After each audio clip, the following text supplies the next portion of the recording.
కాశ్మీర్లోని వందే భారత్ దర్జాగా తిరుగుతోంది. ఇప్పుడు ఏది కుండపోత వర్షాలంటాం, కుండపోత మంచు కురుస్తోంది అక్కడ. ప్రపంచం మొత్తం కూడా ఒక మంచు తుఫానులను ఎదుర్కొంటుంది. 60 సంవత్సరాలు ప్రపంచ చరిత్రలో భూమి మీద 60 ఏళ్ల క్రితం వచ్చినంతటి మంచు ఇప్పుడు కురుస్తోంది.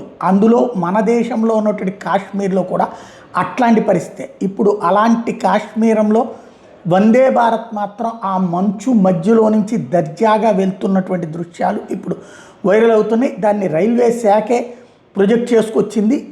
వందే భారత్ అన్నటువంటిది కుండపోత మంచులో కూడా అద్భుతంగా సాగుతోందన్నటువంటి విషయాన్ని ధృవీకరిస్తూ అది ఇప్పుడు పబ్లిక్ కూడా గట్టిగా చూడొచ్చు అనమాట. అదేది ఎక్కడో విదేశాలు కాదు, మన కాశ్మీరంలో మన వందే భారత్ ఎక్స్ప్రెస్ ఆ కాషాయం కలర్తో సహా స్పష్టంగా కనబడుతోంది. దీంతో ప్రయాణికులు ఓ పక్కన ఆసక్తికరంగా వెళ్తున్నారు. ఎక్కడైతే ఇదివరకు మంచు కురుస్తున్నప్పుడు వెళ్ళమనేవాళ్ళు ఇప్పుడు మంచు కురుస్తున్న చోటకి వెళ్తూ ఉండటం అన్నటువంటిది సాధ్యమవుతుంది.